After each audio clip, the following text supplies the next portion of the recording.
I found my way home across the Grand Mirage.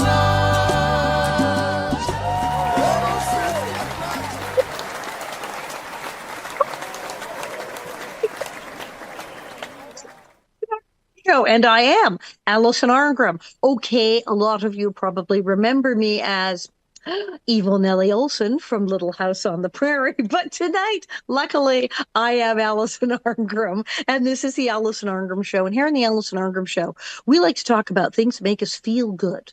The TV shows and the movies that made us feel good, and the people who made them, and people who are doing things now to make the world a better and more interesting place. And oh, do I have someone who is in all of these categories?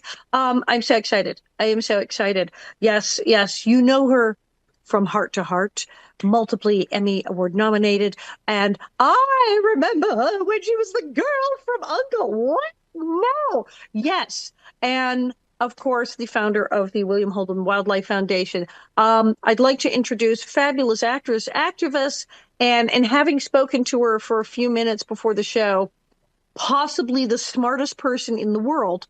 Yes, Stefanie Powers.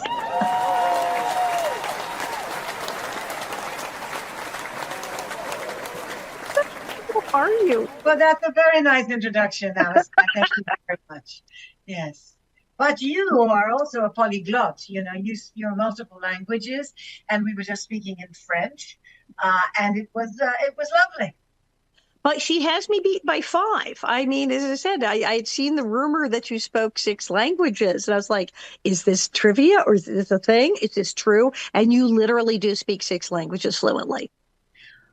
Polish was my first language. That one, okay. And you know, a few years ago, when we had a Polish Pope, I had the great set of circumstances that all fit together. Excuse me, that's my new dog. New dog. Well, Linda, come here. She was going to be executed 2 days after I rescued her. Just in time. She's only been here about a couple of weeks now, and she just has taken over. She wants to protect everybody. If she hears a little voice or, God forbid, some dog barks somewhere in the neighborhood, she's off. She's going to protect me. So she's only a year old, so she has a lot to learn. And that's a baby. How many dogs you have now? I have 5 here. 5 here. And then you said 4. Did you say 14 horses earlier? Yes, the horses that I have around the world. I used to play polo a great deal. And so I had quite a lot of horses in England. I'm left with only 3 horses here. Only 3 horses. And then I have 7 out of the original 12 that I had in England. And then in Kenya, I have 5. So we're it's a skeleton crew. I will never complain about dealing with 2 cats as being hard ever. Right. So you were talking about Polish and speaking Polish and the Pope. Yes. So I had this absolutely stunning opportunity to meet the Pope. I was late because my airplane landed late. And I couldn't get to the public or the more public reception in the summertime that he does. So because of my Polish heritage and my connection with the Father Sokołowski, who was the head of the Polish house, the Polish home in Rome at the time, he arranged that I should go and with a group of Polish pilgrims to Castello Gandolfo, where, can you believe it, I had mass from the hand of the Pope. And I was determined to speak to him in Polish afterward, when there were photographs being taken and he gave me a rosary and all of that. And I had a speech all prepared and I spoke to him in Polish, and the photographs show that we were having a conversation. He spoke to me in English and I don't remember a thing he said. So it came in handy, and yet I was so besotted with the idea of speaking to our Pope in Polish that I completely lost the plot. I I'm was sure he noticed. I'm sure he went back and went, oh, Stefanie Powers was here, the movie star. Do you know she spoke in Polish? I'm sure he was thrilled. but he did know he had been an actor in his life. That's And right. That's right. he was very well aware of who was in on television or who had any Polish heritage. So that was a big treat. What an extraordinary opportunity that was. Well, now I'm amazed to find out which shows are popular in Europe and who knows what. And Heart to Heart's really big in France. You knew that. Did you know that? I did, yes. I was married to a Frenchman, so I lived in France for about 10 years with him in Burgundy. And Mm. everybody in the area felt that they had known me for their entire lives because, of course, we came into their home on Sunday nights when the show was on, after the whole family had been together and had their Sunday dinner and all of that. And they would sit in front of the telly and watch Heart to Heart. Was it Amour de Risque? Pour l'amour de risque. Amour de Risque. I had French friends in town, and I have a friend who's a tour guide. And in fact, he and I had been doing a tour of like Hollywood homes. And I said, guys, I can have him do a secret tour to get any place you want to see. So he, not knowing anything about the French, he's rattling off all these celebrity homes, star of this, star of that. And he keeps mentioning movies, and they were fairly young French people too. And they were saying, no, we don't know that one. He's like, you don't know that one. It's a celebrity. Nope, no idea who that is. You don't know who that is. TV shows don't know. And finally he says, the house from Heart to Heart. And they went, Amour de Risque. Yes, of course. And we went to the Heart that they were excited about. And he's like, I give up. What the Heart to Heart. And then Alfred Hitchcock's house. These were like the two things they're most excited about. We were like, gaga. But La Petite Maison dans la Prairie, of course, is on regularly as well. You So absolutely never know who connects with you. For example, Wicked is one of the biggest hits of the season. It is directed by a man called John Chu. He gave an interview to the Hollywood Reporter the other day, and he talked about how his family was terribly concerned about as immigrants coming to the United States and becoming really American. And so they used to watch certain shows on television that they thought represented a real American relationship. And not only did they watch Heart to Heart, but they called their children Jonathan and Jennifer. no. Oh my God. So John Chu is really Jonathan, and his sister is Jennifer Chu. I think that, I mean, not many people name their children Nellie. They name them Laura, they name them Mary, they never name them Nellie. But I mean, that would sort of freak me out a little bit. Well, it's horrible. And somebody a mutual friend told him that I had read that and that I would be very happy to meet him. And he was very excited. He was going to call his sister, and we were going to try and find a time to meet. Oh, I'll bet. We do not know the influence we have. That's the thing. It says movies, you're a movie star, but TV, you're right there. You're in the living room with them. You're in their home. And it's a completely different relationship. Well, today it's all very different, as you know, with streaming services and all. People are not quite as connected, I think, to the things they see on television as they once were when Little House on the Prairie was showing, when Heart to Heart was showing, because there was ABC, NBC, and CBS. That's it. That was it. And so you had very little choice, and you became extremely involved in the lives and in the personal relationships that you had with the shows that the family watched, that you watched through those years when you could connect to people because they were on and in your home every week. Right, right. And it was a sort of a thing, and we get a lot of people with this now with Little House. They watch shows with their family. So we get people now say, well, when I was younger, I watched your show with my mom or with my grandmother. And this is how I remember them by watching the show again because I have this connection with that person. It's a really fascinating phenomenon. It's very nostalgic for them to recall these shows because they meant so much to the families. they were growing up in.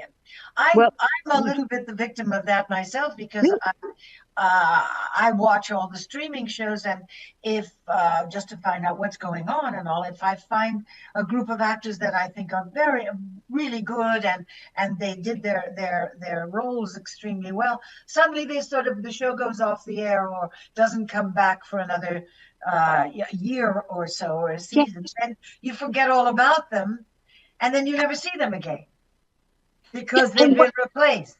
and it drives me crazy because with of the old TV shows, they would buy a block of 26 episodes. You knew you were getting that much. But now the streaming shows, well, we're doing 8 episodes, we're doing 9 episodes, we're doing this. And then our second season isn't for 3 years. And they drive me mad because like I was waiting for this. I was ready. I was on board. I was gonna do the second season. And they know you have to wait to see the next thing. Well, And it's very different. It's so I different. mean, that's really part and parcel of why it is that I think we still have such a lovely following, that there are great loyal fans that thank God bless them for them, because my loyal fans, I have a great deal to thank them for, because they have been, such great contributors to the work of the William Holden Wildlife Foundation, Incredible. all because of this wonderful connection with Heart to Heart and other shows, but also with Heart to Heart. Now, I do have to tell you that I'm going to be talking about this whole thing with this award and this book and this things that are happening because of your work you've done. But when I was a tiny little girl, indeed, we would say, "Oh, Man from Uncle," and then the girl from Uncle. And you realize, of course, now looking back, it's obvious that at that time period, to begin to have female superheroes, as it were. I watched Honey West when I was really little. It was just like thrilled to pieces. That in the 60s, when you started to have, it was, all the guys, James Bond and the Man from Uncle and Superman and Batman.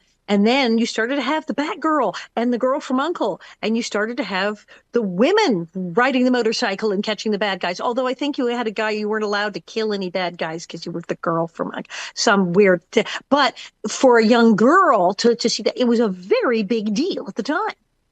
Well, very interestingly enough, I didn't realize that. I was under contract to Columbia Pictures. I had done motion pictures. I wasn't allowed to do television, according to the contract. And then they sold me. They sold me. Yeah. They sold my contract to MGM Right. for The Girl from Uncle, specifically for The Girl from Uncle. Just for that. In those days, nobody really, people didn't publicize things in the same way that they do now. And I never realized until a few years ago that when somebody called me to say, would you be in this show that PBS is doing? It's about the pioneers of television. And I said, well, I'm hardly a pioneer. And they said, oh, no. The Girl from Uncle was the first hour-long television series starring a woman. Now, we never, ever, I wasn't aware of that when we were doing the show. I was never made aware of that, and it wasn't publicized. That's how different the times were. And it was, But and then of course the being sold thing nowadays, we actors, we talk about going, wanting to get a part, but in the studio system, and you were one of the studio system people. You started so young. People don't realize you were told, oh, you're doing this picture now, and now you've been sold, and you'll be doing this show. And it wasn't like, but what if I don't want to? No. There was none of that. No. You were owned by the studio, groomed by the studio. It was the last part of the star system, the Hollywood star system, for which Hollywood became famous. And a great deal of the training that one got under that system was like a finishing school, but a finishing school as a professional, so that you would be prepared to speak in public, you would be prepared to be a good representation of the studio, a representative of the products that they were making, a representative of the studio. Wow. So it was a very different responsibility, and you were expected to rise to the occasion. Today, none of that exists. It's a kind of free form. So you get a role, you see people, and that very much display in their personal lives behavior or candor, maybe I should say, that's certainly would never have been allowed during the studio system. And people are sort of left to their own device. I mean, maybe they have a manager helps, but there's people who will say, well, I'd like to say the right thing in an interview, but that they just kind of go, off you go and fling you with the mic. And hopefully maybe they have a manager, an agent who says, do you want to like know what to say? It's chaos. Now, I think a lot of the stuff now with like Nickelodeon and Disney, the young kids, they have a system where it's like, and now you're putting out an album, and now you're doing this, and here's what we're doing with you. But yeah, the studio system is incomprehensible to people now. I mean, the advantages were they did give you opportunity to get, there was acting classes and dance classes, there was training, there was free training you could get, and public speaking training, as opposed to that. But you also, the thing of like, and you're prisoner. I'm sorry, I lost you there. Sort of kind of a prisoner, just a little bit. I mean, that's the other problem. I mean, you got all the training, but then you had no choice in things. Well, not really, no. But at the same time, think of all of the advantages over being a free agent. And in your case, you got sold into a great show. I mean, talk about got lucky, girl from Uncle. But it was marvelous, and for a child who was watching all the shows and the Batman, the Superman, the shows and the Men from Uncle, and enjoying those, and I loved David McCallum. But then suddenly there's a girl, like she's doing it, and like I said, Honey West. It was fantastic. I was enthralled, and I loved that show. And so I just really, thank you for that. I loved that show when I was a kid. I was totally into it. So there you are. Well, I'm actually thrilled because it's wonderful to know that there was some positive impression.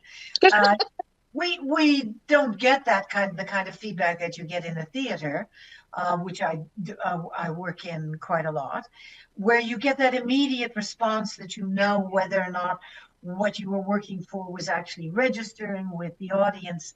But when in later years, when you hear about the impressions that were made over the work that you did, I'm really thrilled to have had a positive impact and to know that.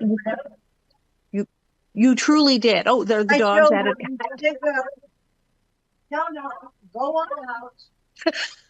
There they go. They're going to chase some imaginary thing. There's so many things you do now. The William Holden Wildlife Foundation, I've known about that, but now there is a huge thing happening. I'm reading about the permanent mission of Monaco to the United Nations, which I was just in Monaco in June with the whole Little House. The television, they have a fabulous television festival in Monte Carlo every year, and I'd gone a couple times, and this time with Castle Little House. So I've been to Monaco. I did not know there was a permanent mission of Monaco, the United Nations, and they are honoring you and the whole William Holden Wildlife Foundation with the 2024 Agents of Change Awards. Plus, there is a book, Visions of for the Future, which is capturing inspiring stories from leaders and change makers, and you're in that as well. Yes. This is finally the dogs will be okay.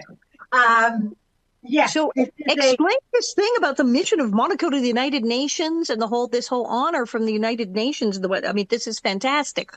Well, it's a wonderful effort because the ebook, which is available now, Vision for the Future, it highlights the work of about 25 people, and I'm very flattered to be among that group.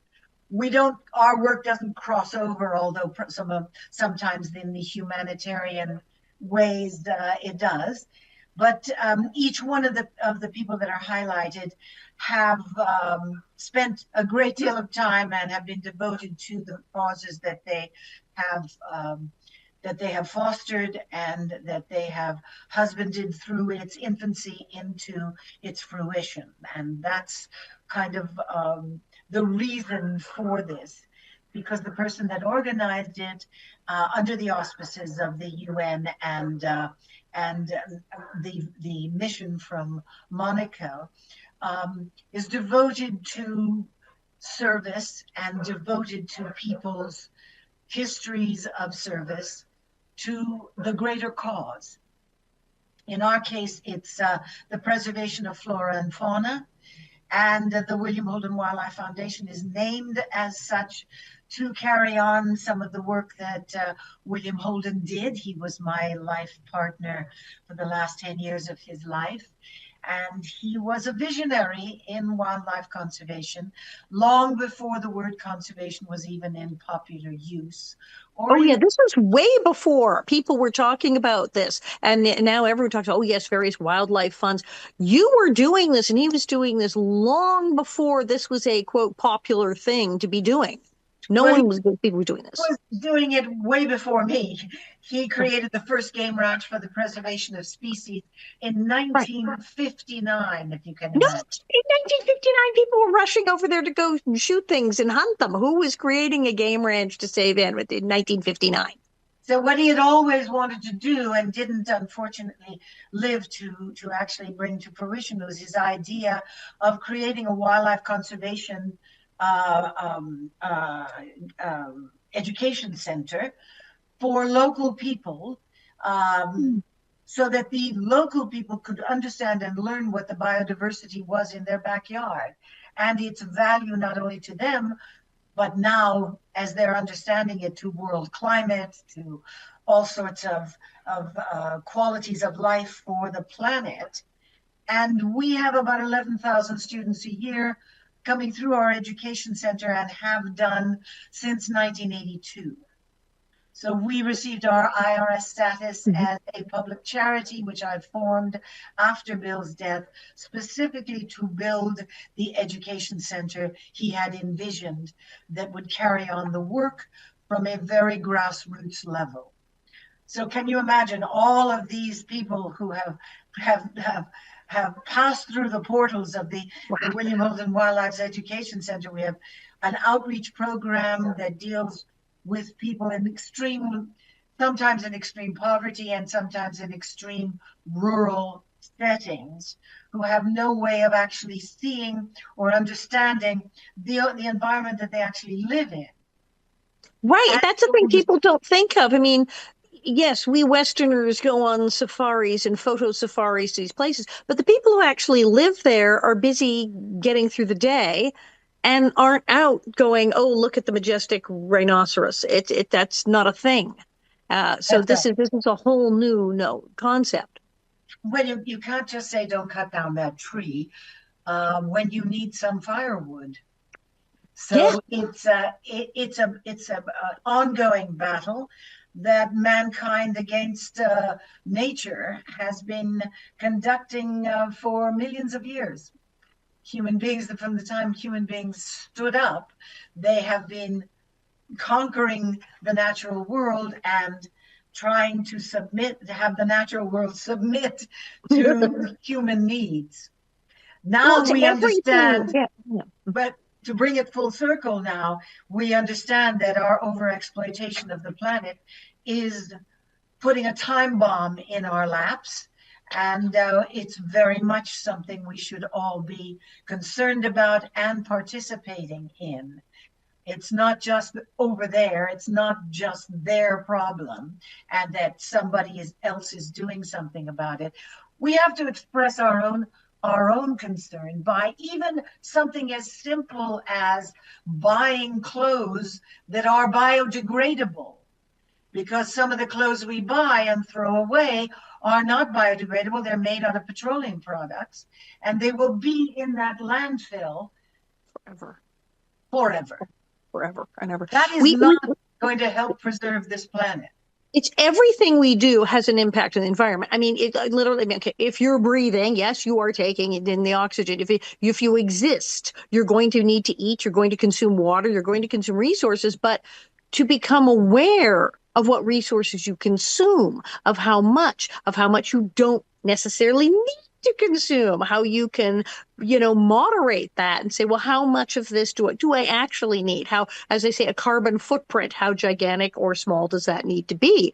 Um, I was reading that part of this project is also dealing with the problem of when people are trying to farm that the ground becomes unfarmable, fertilization, it's not, the ground is not fertile, that there's a project about sort of reclaiming land, sort of making the very earth itself reusable so that people can farm and raise food in land they would have had to just walk away from.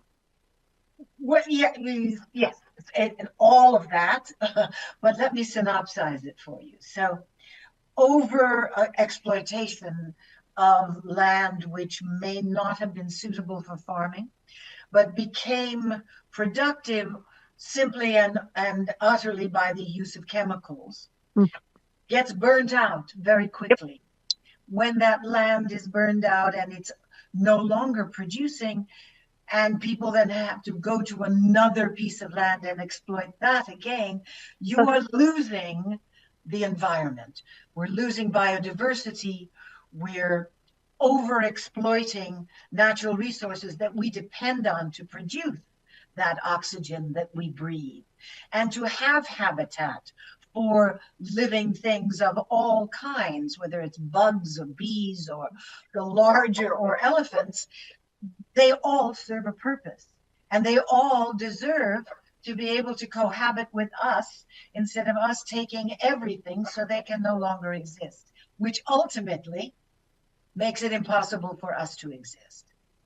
All of that working together is part of everything we teach at the William Holden Wildlife Foundation and our new venture, which has to do with the second part of our mission statement, which our mission statement is wildlife conservation through education and alternatives to habitat destruction. So in that light, we are teaching, and we have 7 projects where we have soil regeneration as the basis of regenerative farming.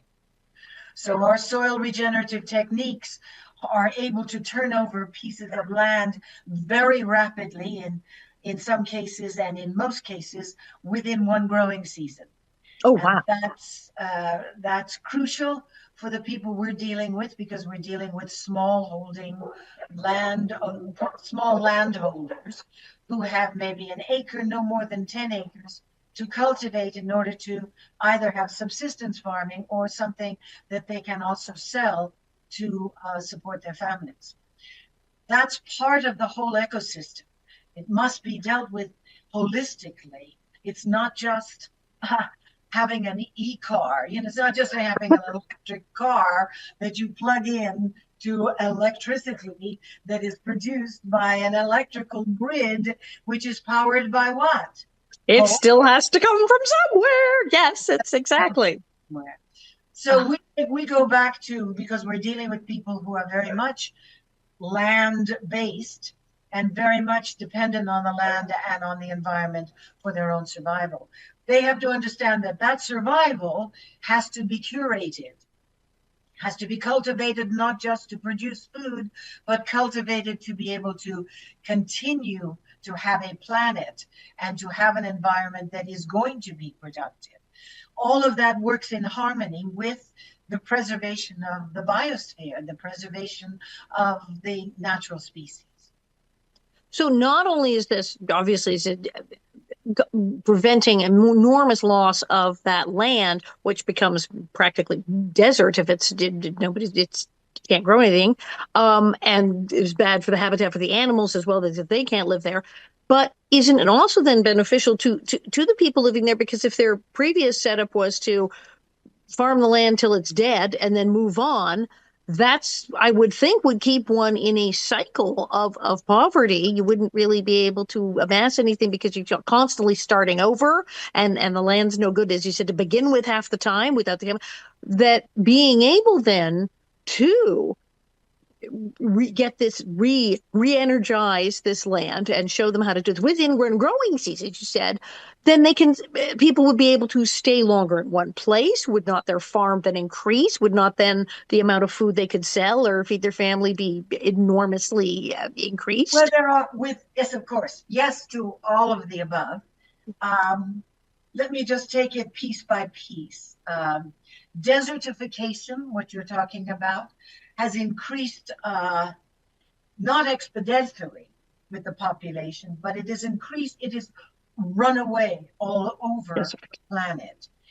It's obviously visible in the Amazon, where the level of topsoil is so fragile and so minimal that when they cut down what looks as if it's this amazingly productive and amazingly healthy jungle, they don't realize that what they've done is that they've exposed the earth and the topsoil to light and to heat that it's never been exposed to, and therefore it dries up very quickly and it eventually becomes unproductive. That the primary grasslands, etc., that they claim that they need to exploit the rainforest for, begins to dry up and turn into dust. That is part and parcel the reason that we need to preserve and re-establish, sort of recreate what nature gave us. It takes about 1,000 years to produce or naturally produce 1 inch of topsoil, to give you an idea. So it means we need to accelerate that process. We need to participate in the reestablishment of all of the natural gifts the planet has given us that we've overexploited.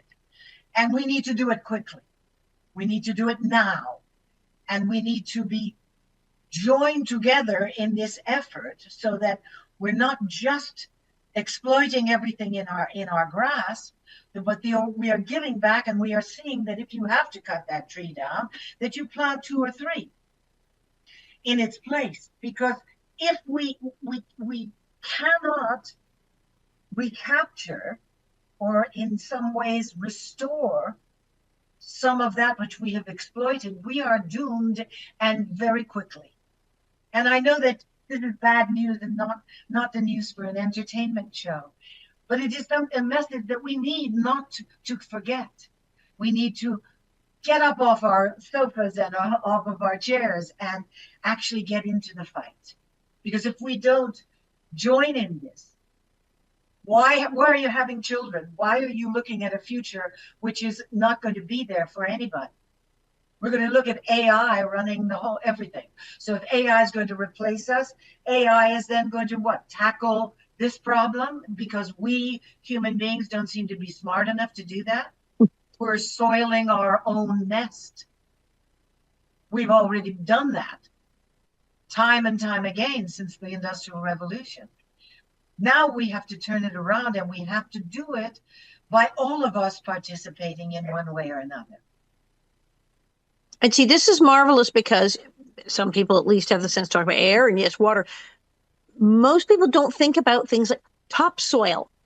People started to talk about the problem with bees. There not being enough biodiversity, and that the bees are dropping the population of bees, which of course means things don't get pollinated. And then, hey, what do we eat?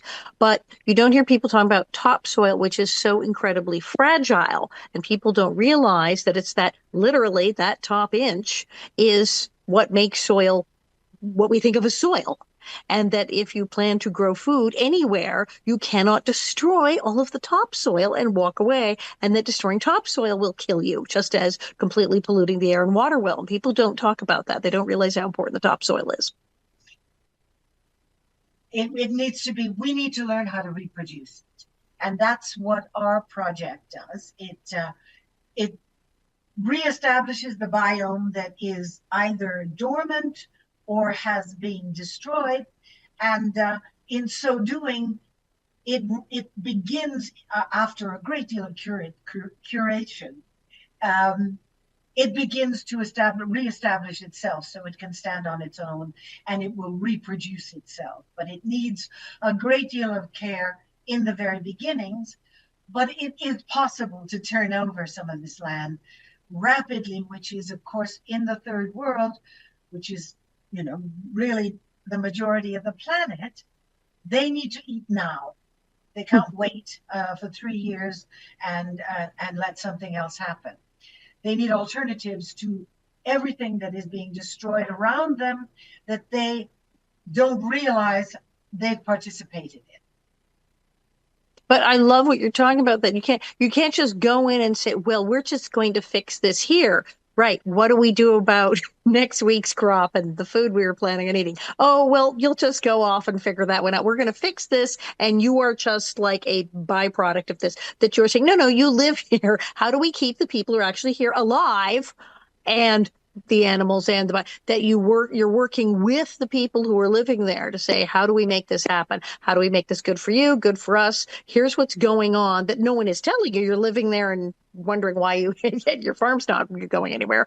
And here's what's actually happening. Here's how you're saving these animals will in fact benefit you and your family and your neighbors. You're working with the population and with their society and saving the outside elements, the animals and the entire environment around them. Well, that's what we're hoping to do. Yes, it's a daily job. I've got a wonderful staff there. I'm there half the year, and we have a loyal following. If you can imagine, 11,000 students a year. That's a lot. Loyal. We're meeting a demand that's ever increasing. So this today is Giving Tuesday, and we're hoping to inspire people to look at our website, look at the work we're doing, and hopefully help us. Well, that would be the obvious thing is how can people help? Give us the website, and we'll make sure it's in the show notes and everything. It's the acronym. The website is the acronym of the William Holden Wildlife Foundation. It's WHWF.org. And everything you wanted to know about what we do and what William Holden did and what I did and what we did together is right there. It's fantastic. And so people can donate, like right now, for watching this, they can donate because I don't think they know about this other project that you're doing and why you're getting this award. I think they think of simply, the Wildlife Foundation, wildlife. They're not thinking about people, topsoil, everything else. Well, it states very well what we're doing, and we posted today some options for people to easily be able to understand how they can contribute and what their money does.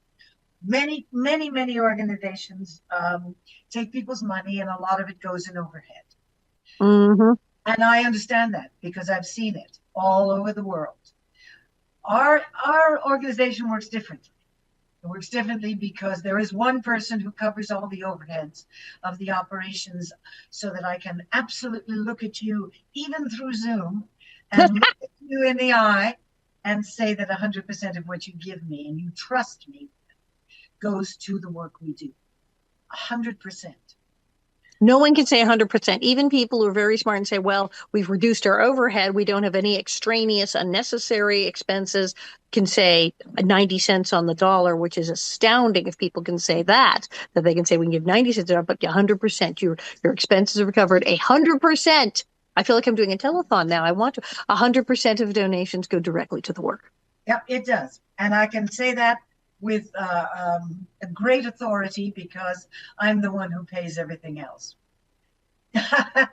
See, and this is when people say, do put your money where your mouth is. To put it mildly, you did. I did, yes. You did. I don't know very many people who've done that. Well, I recommend it. And you live in Kenya part of the year. Would you say you live in Kenya more often than in the U.S.? Where are you usually? I'm about 50-50.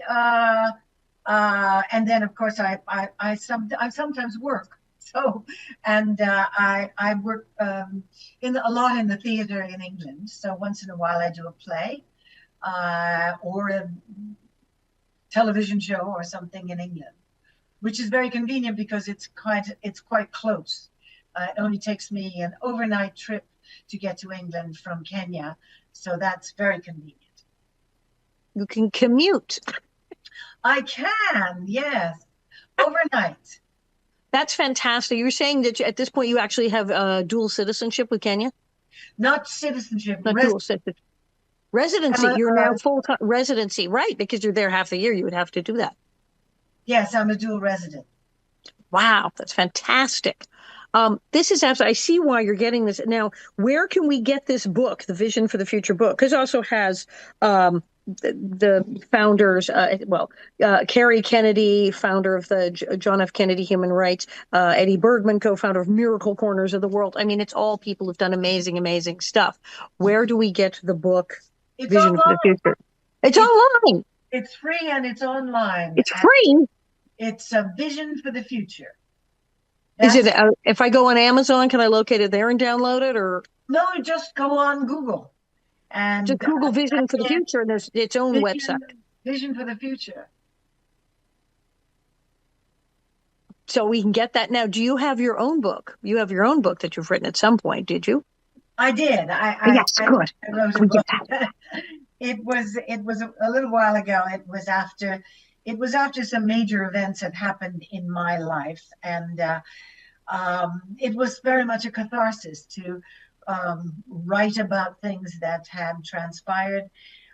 It's always a very personal experience to sit down and actually try to write and inspire people through telling your own tales.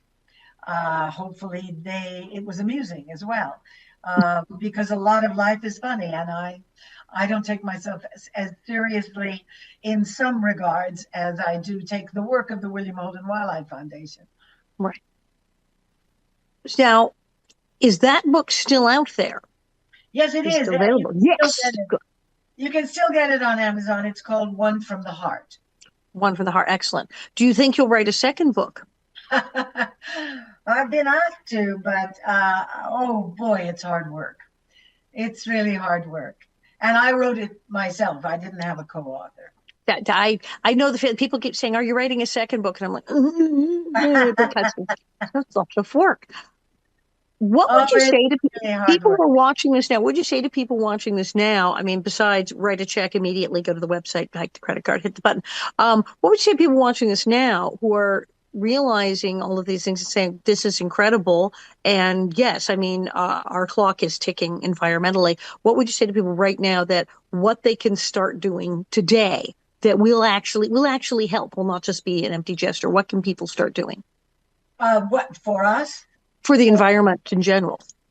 oh well, be more thoughtful about what you're disposing of and where it goes, and because all of your plastics are going into the sea eventually, and you're going if you eat fish, you're probably going to eat some of that plastic back, That's which happening now. They're finding microplastics in yes, food. yes, Yeah, absolutely. yeah, yeah. That's not coming from the sky. That's coming from us, from human beings. So I think the first thing that you can do is look at what you're eating and what you're consuming and what you're buying, and try to take your own bags to the market, try to just use common sense and amend some of the ways in which you behave, and the resources that you use and purchase, especially the young ladies. For anybody who's listening, please look at the labels of what you buy.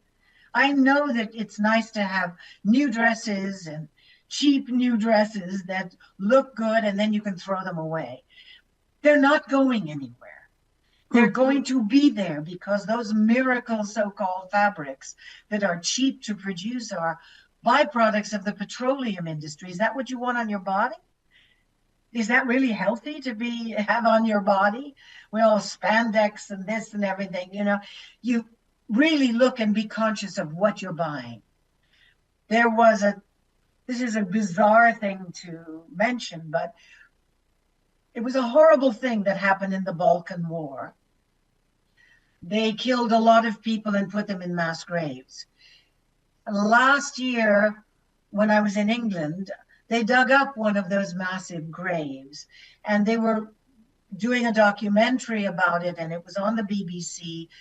And what I was astonished about was that, yes, of course, when they showed the trenches that they have excavated, the bodies had decomposed, of course, but the clothing had not. Oh my God. And the sports shoes were intact. Ugh. So imagine that. It's not a pretty picture, but that's what we do. We produce these horrible things that we buy without thinking about what's the responsibility, where does it go, and how is it going to be disposed of. Now, we talk about recycling. Everyone has a recycling bin, and people take their metal and their glass and their plastic, some of them, to be recycled. How much of that works? I know there are places that claim they're doing recycling, and then you find out that they dumped it in landfill, or they say, well, we can recycle, but only certain items. And some things aren't recyclable. What do we do with that? One of the things that I really would suggest, and I think that one of the things I'm very disappointed that Apple as a company continually comes out with brand new products for which you have to buy all these accessories because they always change the cores, they always change the but they do not recycle. They do It's a not. lot of stuff. They don't say, all right, you bring in your old stuff that I am now making obsolete because I want you to buy this new stuff, and we will dispose of it. That would make sense. There's places that do that. You can bring in your old thing and they will take it back. Printers, I can take my old printer back to the store and they'll take the printer and the printer cartridges Just to off. let someone in. Oh, yes. Hello. Okay, 1 minute. Sorry. Right. I mean, I can take my printer cartridges from a printer. If I take them to the store, they send them back and they will attempt to recycle, at least in some form, the printer cartridges. They don't just go in the trash can. So there are companies that take stuff back. So why can they not do that? You would think that But actually, also, some of the sports shoe manufacturers, Jordan, what was it? There were two of the companies that used to make a lot of money with basketball players wearing their shoe. There are certain companies now that are making those shoes that are, most of the components for making those shoes are biodegradable because they've had pressure from the consumers.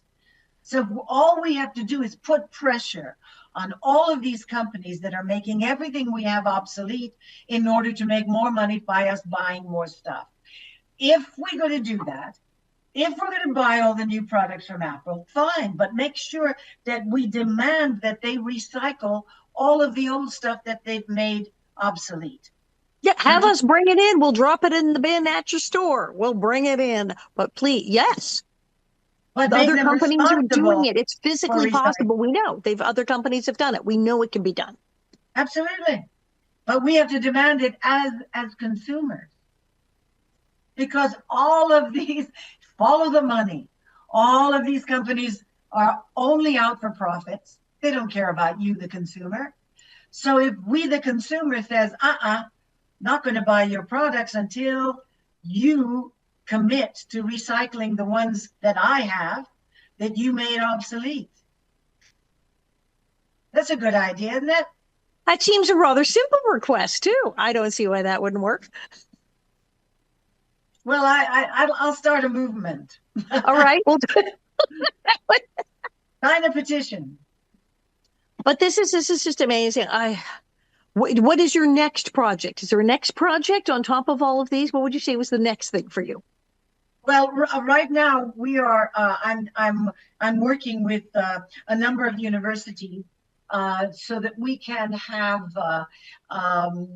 overseas students, overseas master's degree candidates, and PhD candidates come and study with us our methods of soil regeneration, and hopefully we will be able to, out of their studies, create a protocol that kind of establishes how you actually do it, how it can be done in most cases. Do you remember when everything came out and everything was supposed to be organic? Yes. And all of a sudden, it wasn't just organic food; it was organic hairspray, organic shampoo, but there was no proof. They just put that on the label. They just put it on the label. But they would say, okay, it's made of avocados, or there's something natural in it. But to actually have a protocol where you say, this is how you've proven that this is absolutely organic, or that this is absolutely soil regeneration. So we want to create that a standard criteria, and we want to create the protocol for that. And That's that way it. it can be taken. It can be taken all over the world. It can be these students can then take this and recreate this process all over the world. That's the hope. Yes, that's the hope.